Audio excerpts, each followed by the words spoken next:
अगर आप Indian cricket team के कैप्टन हो या फिर एक बड़े बिजनेस के सीईओ और आपकी टीम या फिर कंपनी अच्छा परफॉर्म नहीं करती तो आपके साथ क्या होगा? आपको हटा दिया जाएगा। पर सेम स्टैंडर्ड्स पॉलिटिकल लीडर्स पर अप्लाई नहीं करते, स्पेशली अगर आपका नाम सही हो और आप एक लीडर हो देश की सेकंड लार्जेस्ट पॉलिटिकल पार्टी के। I am absolutely against the concept of dynasty. You're not going to change that without opening the system. You're not going to open the system without having processes. That is the work I do. Imagine करो कि हमारे देश में अभी एक भी major share liveable नहीं है, या तो AQI है या फिर गंदगी है, और इकोनॉमी की तो बैंड बजी हुई है। हाई क्वालिटी जॉब्स नहीं है पर परचेजिंग पावर लोगों की बहुत कम है। The Indian economy is also facing headwinds. The stock markets crashed again today. देश के फाइनेंसेस बस कुछ चुनिंदा टैक्स पेयर चला रहे हैं। पर इस एनवायरनमेंट में भी हमारी सरकार पर इतना प्रेशर नहीं है। भला क्यों? क्योंकि मेजर ऑपोजिशन लीडर एक पार्ट टाइम पॉलिटिशियन है। 140 करोड़ लोग में से कोई एक ढंग का लीडर नहीं मिला हमारी ऑपोजिशन को। मैं कुछ बोल्ड बोलना चाहता हूँ। इंडियन डेमोक्रेसी स्ट्रॉन्गर होगी अगर हमारा ऑपोजिशन स्ट्रॉन्गर होगा, और ये तब होगा जब राहुल गांधी रिजाइन करेंगे, ट्रांसपेरेंट इलेक्शंस करेंगे कांग्रेस की लीडरशिप के लिए, और उस लीडर को सारी पावर दे देंगे। Because India deserves a better opposition, and if you disagree, give me the next 30 minutes and I will explain why Rahul Gandhi should quit Congress party. 19 जून 1970 को राहुल गांधी पैदा होते हैं राजीव और सोनिया गांधी को। उनकी स्कूलिंग स्टार्ट होती है सेंट कोलंबस स्कूल में, दिल्ली का एक प्रीमियम स्कूल, और 1981 में वो देहरादून के मशहूर बोर्डिंग स्कूल दून स्कूल चले जाते हैं। पर 3 साल बाद 1984 को कुछ ट्रैजिक होता है। Prime Minister Indira Gandhi is no more. Rahul Gandhi की दादी और उस समय देश की प्रधानमंत्री इंदिरा गांधी को उनके सिक्योरिटी गार्ड्स मार डालते हैं। इस इंसिडेंट की वजह से राहुल गांधी की सिक्योरिटी पर सवाल उठाए जाते हैं। इस वजह से उनको स्कूल से विड्रॉ करके घर में ही पढ़ाया जाता है।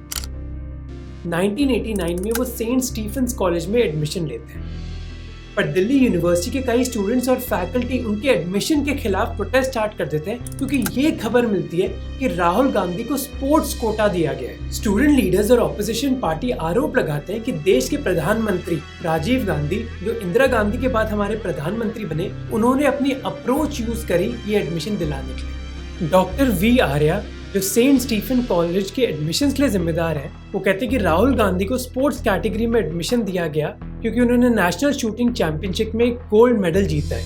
ये फोटोज भी रिलीज करी जाती हैं जहां गवर्नर उनको एक मेडल दे रहे हैं। नेशनल राइफल एसोसिएशन भी टेस्टिमोनियल रिलीज करती है, ये कहते हुए कि 32nd नेशनल शूटिंग कंपटीशन में राहुल 4th पोजीशन में आए, जबकि मदन लाल खुराना, जो भारतीय जनता पार्टी के दिल्ली यूनिट के प्रेसिडेंट है, वो ये आरोप लगाते हैं कि ये सारे सर्टिफिकेट्स फेक है। राहुल गांधी बस 1 साल बाद सेंट स्टीफेंस को छोड़ के हार्वर्ड यूनिवर्सिटी चले जाते हैं, पर उधर भी वो अपनी ग्रेजुएशन कंप्लीट नहीं कर पाते क्योंकि एक और ट्रेजेडी उनकी जिंदगी में आती है।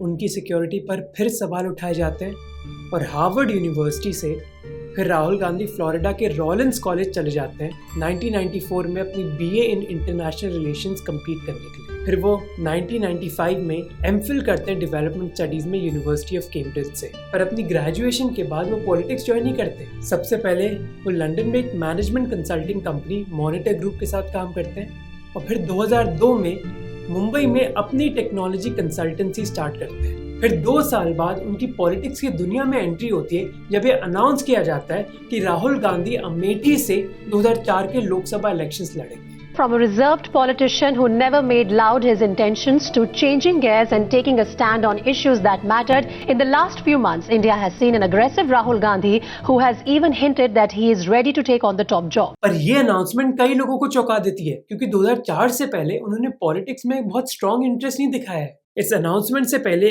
एक इंटरव्यू में इनफैक्ट वो बोलते हैं, मैं पॉलिटिक्स के खिलाफ नहीं हूँ, लेकिन इसका मतलब ये भी नहीं है कि मैं पॉलिटिक्स ज्वाइन करने वाला हूँ। अब जैसे राहुल गांधी ने अपने प्लान बदले, वैसे ही हमें भी अडेप्टेबिलिटी रखनी चाहिए अपनी मॉडर्न लाइफ में।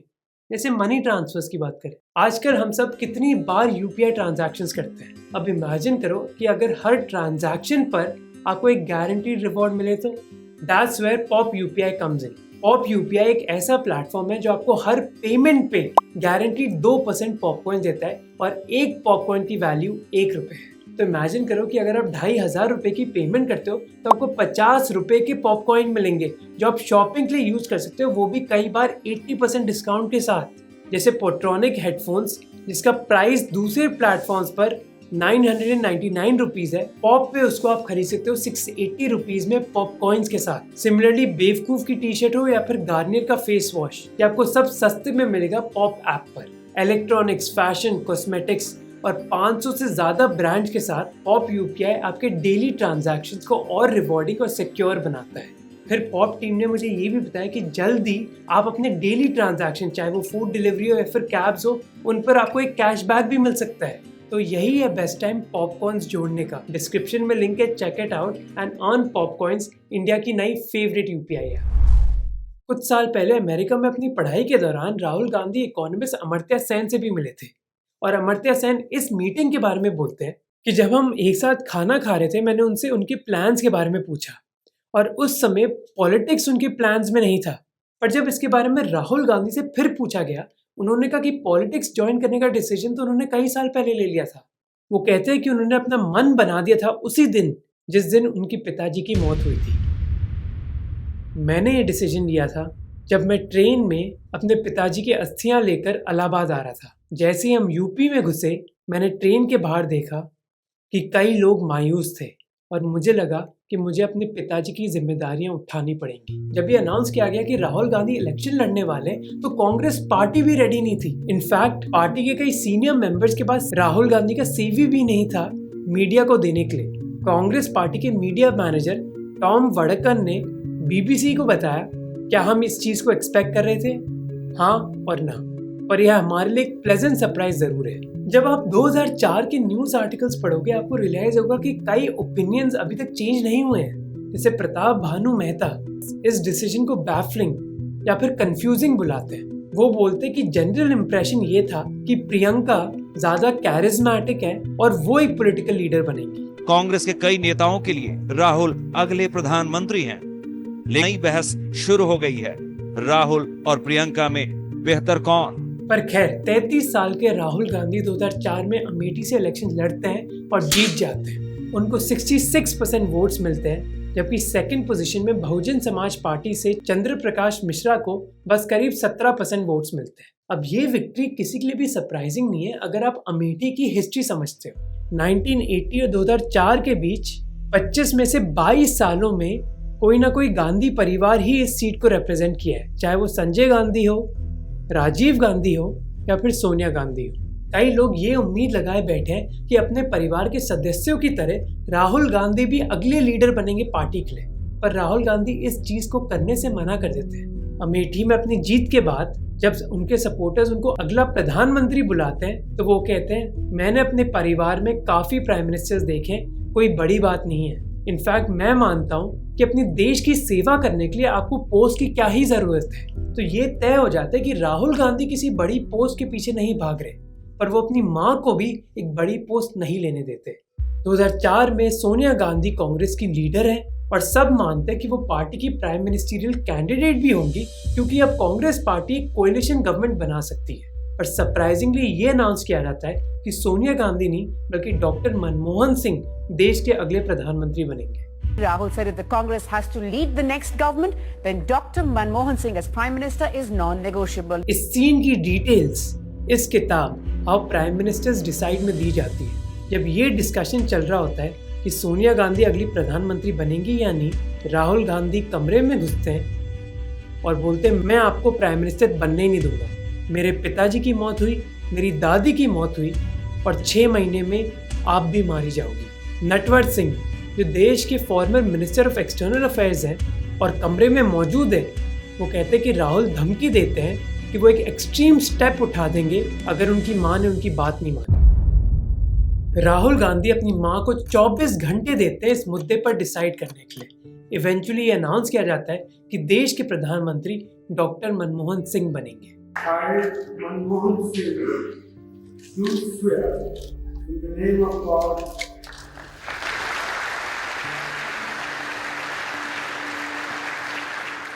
राहुल गांधी ये भी बोलते हैं कि वो सरकार में कोई मिनिस्टर की पोजीशन नहीं लेंगे, मेरी पार्टी में जरूरत है, मुझसे कई बेहतर लोग हैं जो आपको कैबिनेट में मिलेंगे। वो कहते हैं उनका फोकस होगा पार्टी को मजबूत करना उत्तर प्रदेश में। मैं उत्तर प्रदेश से हूँ और पार्टी की हालत अच्छी नहीं है उस स्टेट में, किसी ना किसी को तो उत्तर प्रदेश संभालना होगा। पर इस गोल में राहुल गांधी को सफलता हासिल नहीं होती। 2007 में उत्तर प्रदेश के असेंबली इलेक्शंस हो रहे हैं और राहुल गांधी एक स्टार कैंपेनर है। एक स्पीच में वो कहते हैं, मेरा परिवार दिल्ली में है लेकिन मेरा दिल यूपी में है। पर इन इलेक्शंस में कांग्रेस को एक भारी हार झेलनी पड़ती है।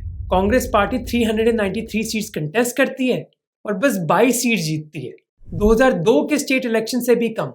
अब कांग्रेस पार्टी के उत्तर प्रदेश में हालात 1989 से ही खराब हो रहे हैं, पर राहुल गांधी की एंट्री के बावजूद ये सिचुएशन बदलती नहीं है। आरती रामचंद्रन अपनी 2012 की किताब में लिखती है कि इन इलेक्शंस के नतीजों के बाद कई लोग मानने लग जाते हैं कि राहुल गांधी में पॉलिटिकल शार्पनेस और एक्सपीरियंस नहीं है। आरती अपनी किताब में लिखती है कि राहुल गांधी कैंपेनिंग में एनर्जी जरूर लेकर आए हैं, पर कोई प्रैक्टिकल सोल्यूशन ही लेकर आए वोटर्स की प्रॉब्लम के लिए। वो लोगों की दिक्कतें के बारे में जरूर बात करते हैं, चाहे पानी हो, बिजली हो, रोड हो, स्कूल हो या फिर अस्पताल हो। दुख की बात यह है कि अगर आप उत्तर प्रदेश में देखें तो ये जो योजनाएं हैं जनता तक नहीं पहुंचती, पर कोई प्लान नहीं क्रिएट करते जिससे इन प्रॉब्लम्स को सॉल्व किया जा सके। पर इन इलेक्शंस के नतीजों के बावजूद राहुल गांधी को प्रमोशन मिलती है पार्टी के अंदर। 2007 में ऑल इंडिया कांग्रेस कमेटी का उनको जनरल सेक्रेटरी बना दिया जाता है और कांग्रेस की सबसे जरूरी कमेटी कांग्रेस वर्किंग कमेटी में उनको दाखिल किया जाता है। इसके अलावा कांग्रेस के स्टूडेंट और यूथ विंग का उनको लीडर बना दिया जाता है। उनको पार्टी का यंग लीडर बुलाया जाता है और अपने साथ साथ वो कई और यंग लीडर्स को सेक्रेटरी की पोजीशन देते हैं ऑल इंडिया कांग्रेस कमेटी में। यह ज्योतिरादित्य सिंधिया, सचिन पायलट, संदीप दीक्षित, दीपेंद्र हुड्डा, गौरव गोगोई, जितिन प्रसाद, मनीष तिवारी और प्रिया दत्त जैसे लीडर्स। इसके साथ साथ वो पार्टी में पूरी पॉलिटिक्स को बदलना चाहते हैं। अक्टूबर 2008 में राहुल गांधी ये कहते हैं कि अगर मैं अपने परिवार से नहीं आया होता तो मैं आज इधर खड़ा भी नहीं होता। मेरे पिताजी पॉलिटिक्स में थे, मेरी दादी पॉलिटिक्स में थी और मेरे पर नाना भी, इसलिए मेरे लिए पॉलिटिक्स में एंटर करना बहुत आसान था और मैं इसी चीज को बदलना चाहता हूँ। Interesting, perhaps ironical moment was Rahul Gandhi's take on dynastic politics. He said that he wanted to promote people within the organization without considerations of their parentage. इसलिए राहुल गांधी ऐलान करते हैं कि पार्टी में अब इंटरनल इलेक्शंस होंगे। अब ये तो बहुत रेवोल्यूशनरी बात है क्योंकि किसी भी नौजवान लीडर को अब कनेक्शंस की जरूरत नहीं होगी और इंडियन यूथ कांग्रेस में कई लीडर्स शामिल होने की कोशिश करते हैं। पर ये थ्योरेटिकल पॉलिसी प्रैक्टिकली क्या इम्प्लीमेंट होती है? 23 दिसंबर 2008 को पंजाब यूथ कांग्रेस की प्रेसिडेंट के लिए इलेक्शंस होते हैं। इलेक्शंस में खड़े हैं रणवीर सिंह बिट्टू, जो फॉर्मर पंजाब चीफ मिनिस्टर बेअंत सिंह के पोते हैं। बिट्टू जी आसानी से इलेक्शन जीत जाते हैं क्योंकि उनको एक और chief minister captain Amarinder Singh support करते हैं। तो सवाल खड़े हो जाते हैं कि जो राहुल गांधी ने प्रॉमिस किया था वो एक्चुअली इम्प्लीमेंट होता है या फिर नहीं। इनफैक्ट इन इलेक्शंस के अलावा 22 और स्टेट्स में यूथ कांग्रेस के प्रेसिडेंट की पोस्ट के लिए इलेक्शंस होते हैं और उल्टा ये आरोप करे जाते हैं कि इन इलेक्शंस के दौरान कैंडिडेट्स ने पैसे और गिफ्ट्स डिस्ट्रीब्यूट करे थे वोट्स हासिल करने के लिए। अब राहुल गांधी का पहला टर्म खत्म हो रहा है as a member of parliament और उनका परफॉर्मेंस कैसा रहता है? उनकी अटेंडेंस है 63%। उन्होंने 5 डिबेट्स में पार्टिसिपेट किया है और 3 सवाल पूछे हैं। जब इस परफॉर्मेंस के बारे में उनसे एक इंटरव्यू में पूछा जाता है, वो कहते हैं कि मैं पार्लियामेंट में सवाल नहीं पूछता क्योंकि मैं चीज़ों को ढंग से सोचना चाहता हूँ। आप पार्लियामेंट में देख लो सवाल कैसे पूछे जाते हैं और आपको समझ आ जाएगा कि मैं सवाल क्यों नहीं पूछता। तो अपने पहले टर्म के दौरान राहुल गांधी 2 चीज़ों की जिम्मेदारी लेते हैं, उत्तर प्रदेश के इलेक्शंस के लिए और कांग्रेस पार्टी के कल्चर को बदलने के लिए, और दोनों ही चीज़ों में उनको सफलता नहीं मिलती है। Well tried but no victory. What's one piece of advice you have towards politicians? But I think the only idea would be that, just work honestly and have pride in your nation. let's not take money under the table, and let's not do shady stuff. If we do it right, we all gonna make money, we all gonna be happy, and we all be a great and very proud nation. So my advice to all the politicians is, please be as honest as realistically possible. अब आ गया है 2009 का साल। UPA सरकार री election की campaigning कर रही है और राहुल गांधी वापस से इस कैंपेन के एक स्टार कैंपेनर हैं। और इस बार नतीजे राहुल गांधी के फेवर में होते हैं। वो वापस अमेठी में 3 लाख से ज्यादा वोट से जीतते हैं। यूपीए सरकार री इलेक्ट होती है, वो भी एक बड़े मार्जिन से। Big win for the UPA. UPA. Larger than imagined victory. Most electoral analyst कहते हैं कि इस जीत का श्रेय जाना चाहिए डॉक्टर मनमोहन सिंह को, क्योंकि उन्होंने इकोनॉमिक ग्रोथ पर फोकस किया, और सोनिया गांधी को, जिन्होंने राइट टू इंफॉर्मेशन एक्ट और रूरल एम्प्लॉयमेंट गारंटी एक्ट जैसे इनिशिएटिव्स लॉन्च करे। अब कारण कोई भी हो, पर इस जीत से राहुल गांधी और उनके साथियों को भी फायदा मिलता है, क्योंकि उनके कई यंग साथियों को भी इलेक्शंस में जीत मिलती है। ज्योतिरादित्य सिंधिया, मनीष तिवारी और सचिन पायलट जैसे लीडर्स को तो सरकार में मिनिस्टर की पोजीशंस भी मिलती है। प्रधानमंत्री मनमोहन सिंह ये भी कहते हैं कि वो राहुल गांधी को भी एक मिनिस्टर का पद देने के लिए राजी है। ये ऑफर सबसे पहले दिया जाता है 2009 में और फिर 2010 में। डॉक्टर मनमोहन सिंह कहते हैं कि राहुल बहुत क्वालिफाइड है एक कैबिनेट पोस्ट के लिए। मैंने उनसे इसके बारे में कई बार डिस्कशन किया है। 2 साल बाद 2012 में ये ऑफर वापस दोहराया जाता है।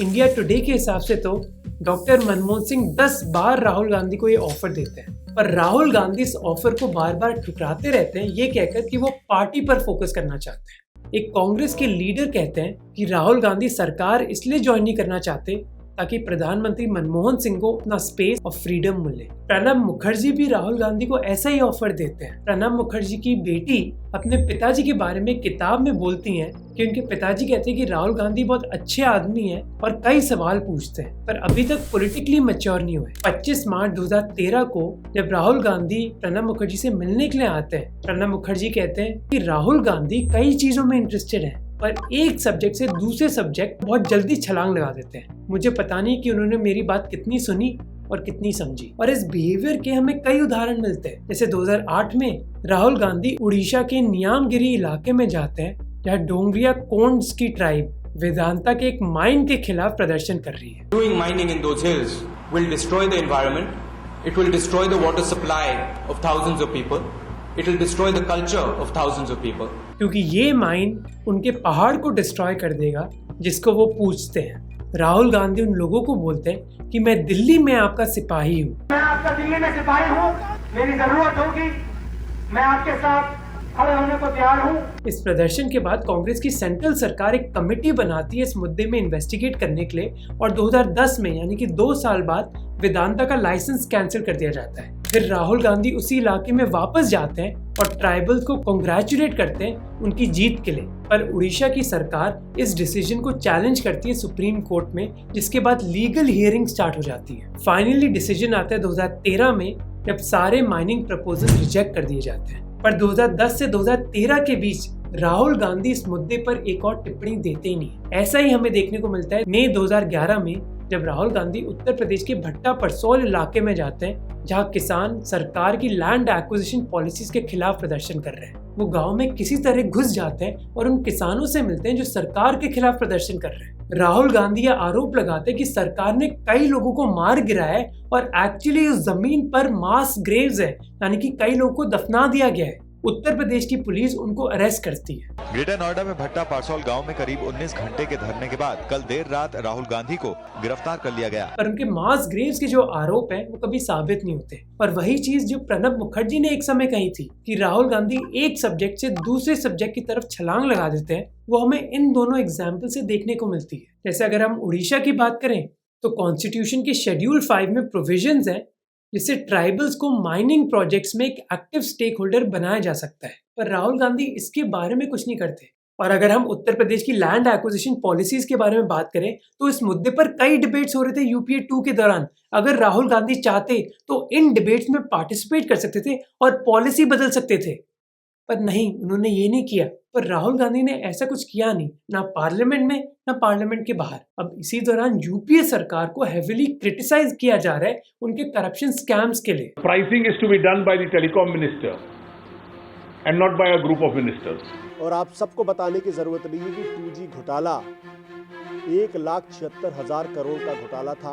पर राहुल गांधी ने इन चीजों को पब्लिकली एड्रेस नहीं किया। जैसे 2010 में हुआ 2G spectrum scam 1.76 lakh crore, फिर हुआ Commonwealth game scam 70,000 crore. In fact जब रिपोर्टर्स उनसे पूछते हैं इन स्कैम्स के बारे में तो वो कोई जवाब ही नहीं देते। Everyone wants to know today, why didn't you speak up during 2G? Why didn't you speak up during Colgate? My position was that I report to the Prime Minister. Whatever I felt about these issues, I made it abundantly clear to the Prime Minister. इसी के साथ opposition parties Rahul Gandhi का मजाक उड़ाने लग जाती हैं। अप्रैल 2013 में कन्फेडरेशन ऑफ इंडियन इंडस्ट्रीज की गैदरिंग में, जहां कई बिजनेस टाइकून्स मौजूद हैं, राहुल गांधी देश की बड़ी प्रॉब्लम्स को एड्रेस नहीं करते कि ग्रोथ क्यों स्लो हो रही है, करंट अकाउंट डेफिसिट इतना क्यों बढ़ रहा है और इन्वेस्टमेंट्स हमारे देश में क्यों नहीं आती, बल्कि वो कई कंफ्यूजिंग स्टेटमेंट्स बोलते हैं। China is a centralized system. They call it the dragon. Builds big structures that are visible. And people call us an elephant. They call it an elephant. We're not an elephant. We're a beehive. और social media पर बवाल much जाता है। Hashtag Pappu CII trend होने लगता है। पर राहुल गांधी की प्रोग्रेस कांग्रेस पार्टी में बरकरार रहती है। 2013 में उनको कांग्रेस पार्टी का वाइस प्रेसिडेंट बना दिया जाता है, जो एक स्टेपिंग स्टोन है पार्टी के प्रेसिडेंट बनने से पहले। पर वाइस प्रेसिडेंट बनने के बाद वो बोलते क्या हैं? Everybody congratulated me, but last night my mother came to my room and she sat with me and she cried. Why did she cry? Because she understands that the power so many people seek is actually a poison.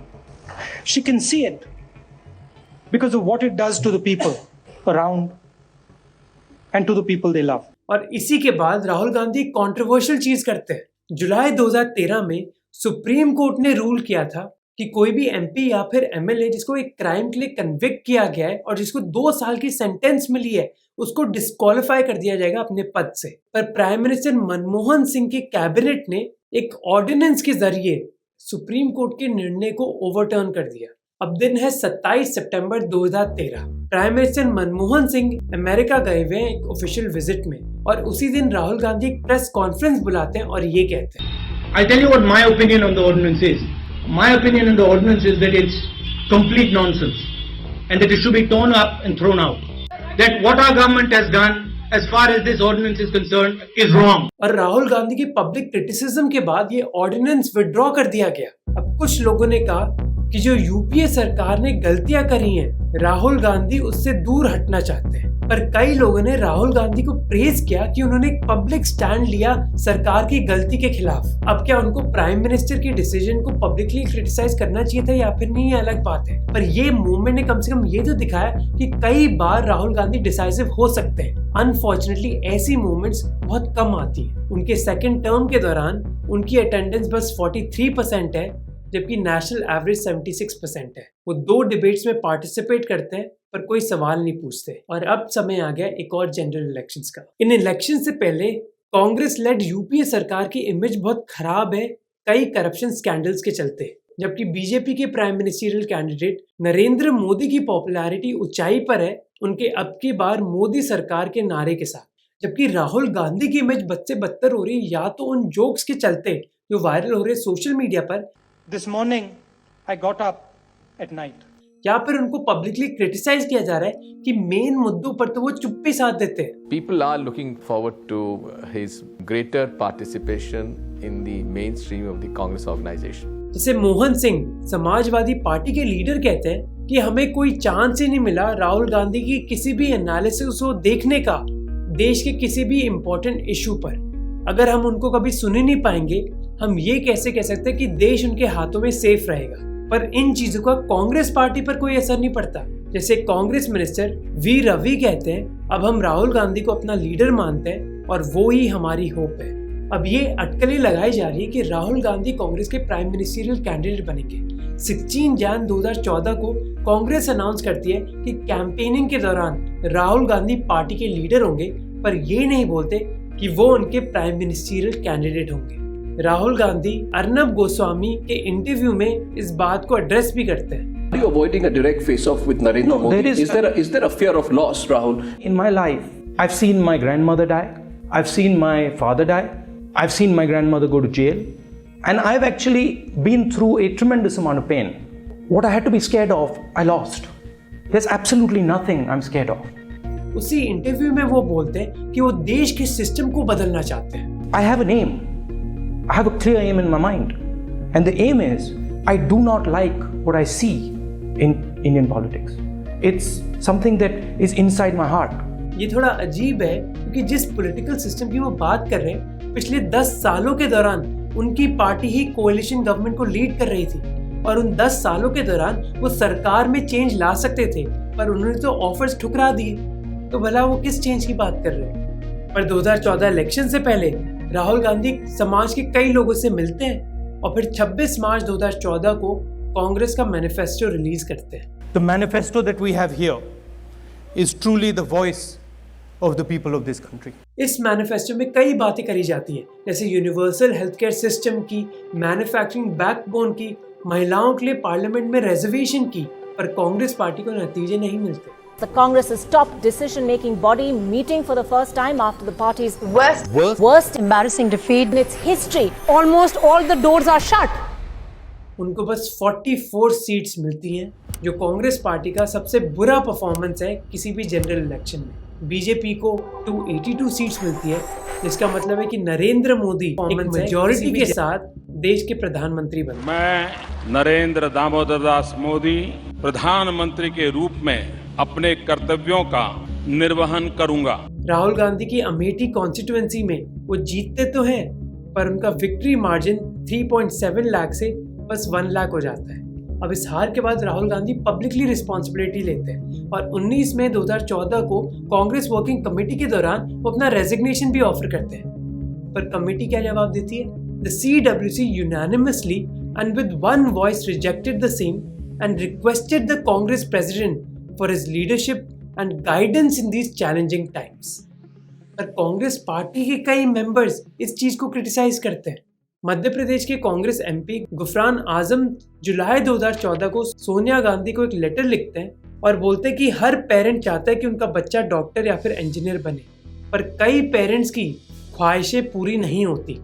आप राहुल को एक leader बनाना चाहती हो और उसको 10 साल दिए गए, पर वो नहीं बने. हमें बहुत दुख होता है. We feel ashamed. फिर राहुल गांधी की लीडरशिप के दौरान कई major political leaders Congress party को छोड़ देते हैं. आसाम के दिग्गज नेता हिमंता बिस्वा शर्मा पार्टी से रिजाइन करते हैं. विजय बहुगुणा उत्तराखंड के फॉर्मर चीफ मिनिस्टर 2016 में रिजाइन करते हैं और कालिखो पुल अरुणाचल प्रदेश के सीनियर कांग्रेस लीडर रिजाइन करते हैं. इसके बाद आसाम और अरुणाचल प्रदेश में कांग्रेस को स्टेट इलेक्शंस में हार झेलनी पड़ती है और उत्तराखंड में बहुत छोटे मार्जिन से उनको पावर मिल जाती है. पर 2017 के इम्पोर्टेंट यूपी इलेक्शंस में कांग्रेस को भारी मात मिलती है और इन इलेक्शंस के बाद राहुल गांधी 2 महीने के लिए गायब हो जाते हैं. पता चलता है कि वो फॉरेन कंट्रीज में एक वेकेशन के लिए गए हुए थे. पर जो इलेक्शंस में हो रहा है और जो कांग्रेस पार्टी में हो रहा है वो बहुत अलग है. इलेक्शंस में चाहे उनकी पार्टी को हार मिल रही हो, पर दिसंबर 2017 में उनको प्रमोशन मिलती है कांग्रेस पार्टी में. उनको बनाया जाता है कांग्रेस पार्टी का नया president. But for the moment, the big breaking news is that Rahul Gandhi has been crowned the president of the grand old party. अब से कांग्रेस पार्टी की जिम्मेदारी और पूरी कमान राहुल गांधी के हाथों में होगी. अब प्रेसिडेंट बनाने के 1 साल के अंदर उनको सबसे इम्पोर्टेंट जीत मिलती है अपने पॉलिटिकल करियर की. छत्तीसगढ़, मध्य प्रदेश और राजस्थान में कांग्रेस पार्टी स्टेट इलेक्शन जीत जाती है. तो मोमेंटम अब कांग्रेस पार्टी के साथ है और कुछ ही महीनों में 2019 के इलेक्शंस आने वाले. और उन इलेक्शंस में क्या होता है? मैं भारत के 130 करोड़ नागरिकों का सर झुका करके नमन करता हूं. 2019 का ये जो मतदान का सिर्फ आंकड़ा है, ये अपने आप में लोकतांत्रिक विश्व के इतिहास की सबसे बड़ी घटना है. कांग्रेस पार्टी फिर हार जाती है. बीजेपी को हिस्टोरिक 303 सीट्स मिलती है और सबसे बड़ी न्यूज है कि अमेठी में जो गांधी परिवार के हाथ में रहा है, उधर भी कांग्रेस पार्टी की हार हो जाती है और राहुल गांधी स्मृति ईरानी से हार जाते हैं. Rahul Gandhi also conceded defeat of the Congress stronghold Amethi. After the poll debacle, Rahul Gandhi also addressed a press conference and he called his fight an ideological battle. पर ये हार इतनी सरप्राइजिंग नहीं होनी चाहिए अगर आप अमेठी के वोटर से बात करोगे तो। इंडियन एक्सप्रेस अपनी रिपोर्ट में बताता है कि कई वोटर्स बहुत डिसअपॉइंटेड है राहुल गांधी से। वोटर्स बोलते हैं कि राहुल गांधी तो हमें छोड़कर चले गए और हमारी कॉन्स्टिट्यूएंसी के लिए उन्होंने कुछ किया भी नहीं। एक वोटर कहते हैं कि वो जमाना चले गया जब राहुल गांधी अपनी नॉमिनेशन फाइल करेंगे, लोगों को हाथ दिखाएंगे और गायब हो जाएंगे। कांग्रेस पार्टी के खुद वर्कर्स कहते हैं कि ये तो होना ही था। अमेठी के एक लोकल वोटर कहते हैं कि एक बेटा कब तक अपनी विरासत के बलबूते इधर जीतता रहेगा। और ये पिक्चर और मजबूत हो जाती है जब आप अमेठी की इकोनॉमिक स्टैटिस्टिक्स देखोगे। 2016 में उधर पर कैपिटा इनकम करीब 31,000 है, जबकि यूपी की एवरेज इनकम 39,000 है। अब इलेक्शन रिजल्ट्स के 2 दिन बाद 25 मई 2019 को कांग्रेस वर्किंग कमेटी की मीटिंग होती है, जहां डॉक्टर मनमोहन सिंह, सोनिया गांधी, राहुल गांधी और पार्टी के दूसरे सीनियर लीडर्स मौजूद हैं। मीटिंग के दौरान राहुल गांधी रेजिग्नेशन का ऑफर देते हैं। राहुल गांधी ने इस्तीफे की पेशकश की। बड़ी खबर है, अभी आप जिक्र कर रहे हैं, ये बड़ी खबर है और कहानी में नया ट्विस्ट, यही कहना पड़ेगा इस बात को, इस घटनाक्रम को। याद रहे ये दूसरी बार है जब राहुल गांधी ने रिजाइन करने की कोशिश करी है। 5 साल पहले 2014 के इलेक्शंस के बाद भी उन्होंने यही चीज करी थी, पर जैसे कहावत है, history repeats itself. Congress working committee इस बार भी उनका रेजिग्नेशन रिजेक्ट कर देती है, पर 2 महीने बाद राहुल गांधी एक लेटर पोस्ट करते हैं ट्विटर पर। बात करेंगे आज की सबसे बड़ी खबर की। राहुल गांधी ने आज औपचारिक तौर पर यह ऐलान कर दिया कि वो कांग्रेस पार्टी के अध्यक्ष नहीं हैं और 2019 के चुनाव में कांग्रेस पार्टी की हार के लिए उन्होंने जिम्मेदारी ली है। क्या है इस लेटर में? उनका ऑफिशियल रेजिग्नेशन कांग्रेस पार्टी से। वो कहते हैं कि कांग्रेस की हार के पीछे मैं जिम्मेदार हूँ। पार्टी की फ्यूचर ग्रोथ के लिए अकाउंटेबिलिटी बहुत जरूरी है और इसीलिए मैं रिजाइन कर रहा हूँ। और इसी के साथ वो पहले सदस्य बनते गांधी परिवार से जिन्होंने कांग्रेस के प्रेसिडेंट पोस्ट से रिजाइन किया है। कई लोग मानते हैं कि ये बहुत अच्छा डिसीजन है क्योंकि अब कांग्रेस पार्टी में रिफॉर्म हो सकता है, पर अगले 77 दिन 77 डेज तक कोई चेंज नहीं होता। कांग्रेस पार्टी का कोई लीडर ही नहीं है। फाइनली 9 अगस्त को सोनिया गांधी को इंटरिम प्रेसिडेंट बनाया जाता है, पर इंटरिम प्रेसिडेंट बनाने के बाद कोई चेंज नहीं होता पार्टी में। 1 साल पहले राहुल गांधी ने रिजाइन किया था, पर देश की 2nd लार्जेस्ट पॉलिटिकल पार्टी को कोई लीडर नहीं मिलता, इसलिए सोनिया गांधी 1 साल तक इंटरिम प्रेसिडेंट रहती है। पर फिर पार्टी में एक घमासान हो जाता है। अगस्त 2020 को 23 सीनियर कांग्रेस लीडर्स सोनिया गांधी को ये लेटर लिखते हैं। वो कहते हैं कि कांग्रेस पार्टी ने सपोर्ट खो दिया है देश के नौजवानों के बीच और सख्त कदम लेने की जरूरत है। पहली उनकी मांगे हैं कि एक डेडिकेटेड और इफेक्टिव लीडरशिप बनाई जाए पार्टी में। सेकंड, कांग्रेस वर्किंग कमेटी के लिए इलेक्शंस कराए जाए और थर्ड, एक स्ट्रक्चर्ड लीडरशिप सिस्टम तैयार किया जाए पार्टी की देखभाल के लिए। इस लेटर के जवाब में सोनिया गांधी बोलती है कि वो इंटरिम प्रेसिडेंट पोजीशन की पोस्ट से रिजाइन करेंगी, पर 7 घंटे की मीटिंग के बाद यह अनाउंस किया जाता है कि सोनिया गांधी प्रेसिडेंट बनी रहेंगी तब तक जब तक एक नया प्रेसिडेंट मिलता नहीं है पार्टी को। तो यानी कि बात स्टार्टिंग से लेकर एंड तक सेम जगह में आ गई। और इसी समय राहुल गांधी का रोल क्या है पार्टी में वो अनक्लियर है। उनका नाम ना जनरल सेक्रेटरी की लिस्ट में, ना सेक्रेटरी की और ना जॉइंट सेक्रेटरी की लिस्ट में, पर वो कांग्रेस की वर्किंग कमेटी के मेंबर जरूर है जहाँ सारे इंपॉर्टेंट डिसीजंस लिए जाते हैं। 2022 में 7 स्टेट इलेक्शंस होते हैं और बस हिमाचल प्रदेश में ही कांग्रेस पार्टी जीत पाती है। एक सिटिंग कांग्रेस एमपी अपने दोस्त को मैसेज करते हैं, the Congress story is over. पर फाइनली राहुल गांधी के रेजिग्नेशन के 3 साल बाद देश की 2nd लार्जेस्ट पॉलिटिकल पार्टी एक प्रेसिडेंट चुनती है। I, Madhusudan Mistry, hereby declare Sri Mallikarjun Kharge elected as the President of Indian National Congress. पर इधर राहुल गांधी की क्या पोजीशन है पार्टी में वो अनक्लियर है, क्योंकि वो पार्टी की प्रेसिडेंट तो नहीं है, पर हिमाचल प्रदेश के इलेक्शंस के कैंपेनिंग के दौरान उन्होंने कैंपेन किया मानो कि वो कांग्रेस के प्रेसिडेंट है। Rahul Gandhi will be making an appearance in the state election campaign on the 8th of November. Now, अब स्टार्ट होती है राहुल गांधी की भारत जोड़ो यात्रा।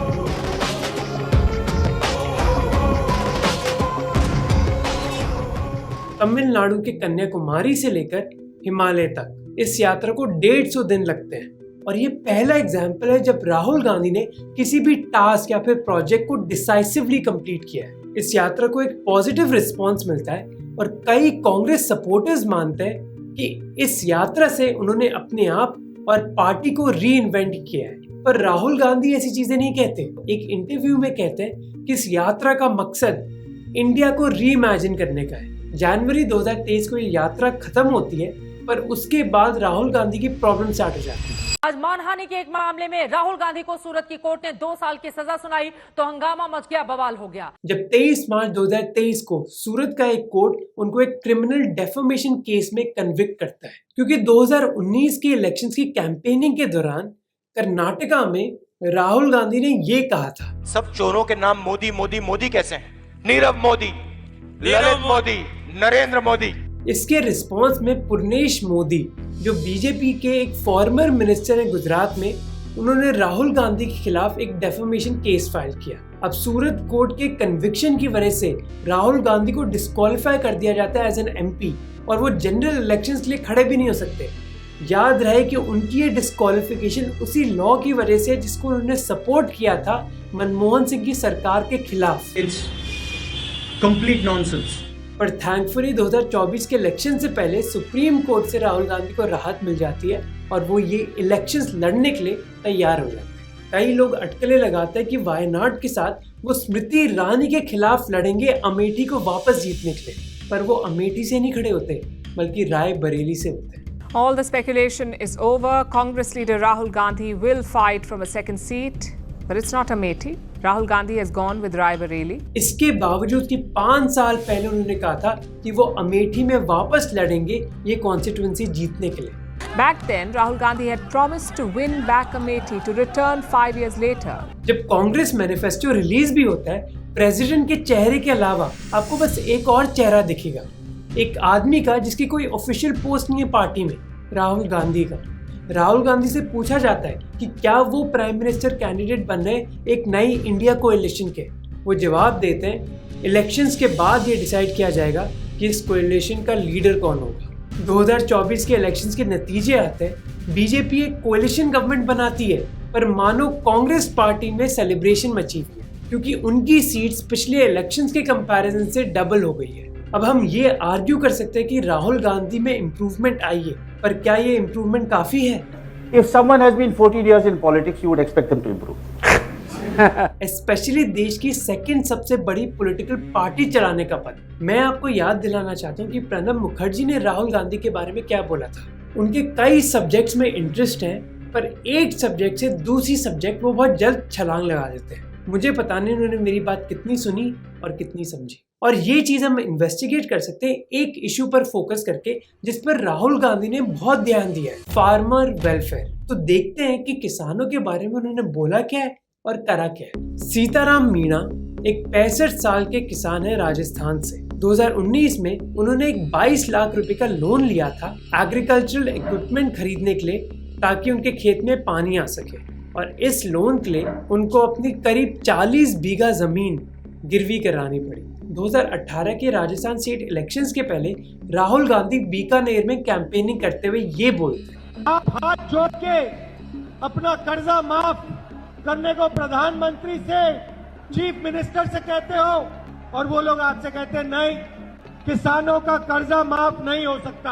अब इस बयान में 2 प्रॉब्लम्स हैं। पहली ये जो पॉलिसी प्रमोट कर रहे हैं वो है फार्म लोन वेवर की। अब फार्म लोन वेवर से एक टाइम किसान की प्रॉब्लम सॉल्व हो सकती है, पर कोई किसान इस पॉलिसी से अमीर नहीं बनेगा। वो तभी होगा जब हम स्ट्रक्चरली एग्रीकल्चर में चेंज लेकर आएंगे हमारे देश में। पर राहुल गांधी अपनी स्पीचेस में कोई सोल्यूशन ऑफर नहीं करते कि वो फार्म लोन्स को माफ करने के बाद करेंगे क्या। फोकस बस लोन माफ करने पर ही है, आगे क्या होगा ये हमें नहीं पता। अब ये पहली प्रॉब्लम है। चलो मान भी लो कि ये पॉलिसी दुनिया की बेस्ट पॉलिसी है। अब देखते हैं कि राहुल गांधी ने इस चीज पर एग्जीक्यूट भी किया है या फिर नहीं। 2018 में जब कांग्रेस पार्टी राजस्थान के इलेक्शन जीतती है तो अशोक गहलोत चीफ मिनिस्टर बन जाते हैं, पर 4 साल बाद भी कांग्रेस पार्टी अपने वादे नहीं निभाती। इनफैक्ट जगदीश, राजस्थान के किसान, कहते हैं कि पॉलिटिशियंस तो बस हमसे वोट ही मांगते हैं। कांग्रेस पार्टी ने अपने वादे फुलफिल ही नहीं करे और हमारी कोई उम्मीद ही नहीं बची उनसे, क्योंकि कांग्रेस पार्टी ने वादा किया था कंप्लीट फार्म लोन वेवर का, कि सभी के लोन माफ कर दिए जाएंगे। पर हुआ क्या? बस शॉर्ट टर्म लोन्स माफ करे गए, वो भी उन किसानों के जिन्होंने कोऑपरेटिव बैंक से लोन लिए हैं मैक्सिमम 2 लाख रुपए के। पर जो मेजॉरिटी किसान के लोन थे राजस्थान में, वो इस ब्रैकेट में आते ही नहीं है। कि कांग्रेस पार्टी और बाकी सब विपक्ष की पार्टी एक होकर नरेंद्र मोदी से कर्जा माफ करके ही दिखाएगी। हम खड़े होंगे, हम उनसे लड़ेंगे, 1 इंच पीछे नहीं हटेंगे, उनको सोने नहीं देंगे, रात भर सोने नहीं देंगे जब तक हिंदुस्तान के किसान का कर्जा माफ नहीं होगा। और लोकनीति सर्वे के हिसाब से यही एक कारण है जिसकी वजह से कांग्रेस पार्टी अगले स्टेट इलेक्शंस राजस्थान में हार जाती है। राजस्थान के 50% किसान कहते हैं कि कांग्रेस के रूल के दौरान उनकी इकोनॉमिक कंडीशन इंप्रूव नहीं हुई है, जबकि राहुल गांधी पार्लियामेंट में कई बार किसानों की बात करते हैं। जैसे 2019 से 23 के बीच राहुल गांधी ने 8 डिबेट्स में पार्टिसिपेट किया, जिसमें से 2 किसानों के बारे में थे। पर क्या राहुल गांधी की किसी भी पॉलिसी डिसीजन की वजह से किसानों के हालात बदले? 2016 के सर्वे के हिसाब से राजस्थान में मंथली इनकम किसानों की करीब 8,300 रुपए है, जो नेशनल एवरेज से 3% ज्यादा है। और 2021 में जब सर्वे हुआ तो उनकी इनकम करीब 13,000 रुपए है, यानी कि नेशनल एवरेज से 2% ज्यादा। तो कांग्रेस को 5 साल मिले राजस्थान में, जहां राहुल गांधी का कहना था कि वो किसानों की जिंदगी बदलेंगे, पर क्या ऐसा हुआ? नहीं। और यही दिक्कत है राहुल गांधी की राजनीति में कि वो बोलते तो बहुत चीजें हैं पर एग्जीक्यूशन कहाँ है। इंडिया के former prime minister late doctor Manmohan Singh ने कहा था कि history will be kinder to me, पर क्या हम ये सेम चीज राहुल गांधी के बारे में बोल सकते हैं? अब this is true that he might be a very good person. अब अगर आप उनकी पर्सनल स्टोरी सुनोगे ये क्लियर हो जाता है कि वो बहुत अच्छे आदमी है। जैसे 2012 में निर्भया कांड के विक्टिम के परिवार ने बोला था कि राहुल गांधी ने हमारी देखभाल करी इमोशनली भी और पैसे देकर भी, और उन्होंने इस बात को सीक्रेट रखने के लिए कहा। हमारे लिए एक कांड एक गहरा जख्म की तरह है, पर राहुल गांधी मानो एक भगवान के रूप में आए। मुद्दा यह है कि राहुल गांधी कन्विंस हो गए, शायद उनके आसपास के लोगों ने उनको कन्विंस कर दिया है कि नेतागिरी करने के लिए वो पैदा हुए हैं, कि उनके खून में है एक पॉलिटिकल लीडर बनना, क्योंकि उनकी विरासत इतनी बड़ी है। पर क्यों? 2019 में उन्होंने कहा था, As president of the Congress party, I am responsible for the 2019 election loss, और अकाउंटेबिलिटी हमारी पार्टी की ग्रोथ के लिए बहुत जरूरी है। पर राहुल गांधी की दुनिया में ये अकाउंटेबिलिटी कभी आती है और कभी जाती है। अगर वो क्रिकेटर या फिर एक सीईओ होते, अभी तक उनको हटा दिया गया होता, पर क्योंकि उनके नाम में गांधी है, उनके पास ये लग्जरी है कि उनकी जीरो अकाउंटेबिलिटी है। पर किसी को बताने की जरूरत है राहुल गांधी को कि अगर वो हमारी डेमोक्रेसी की परवाह करते हैं, so him quitting will be the best thing for Indian democracy. And Pop UPI को चेकआउट करना मत भूलना, जिससे आपको 2% गारंटीड पॉप पॉइंट्स मिलेंगे, and 1 coin is equal to 1 rupee.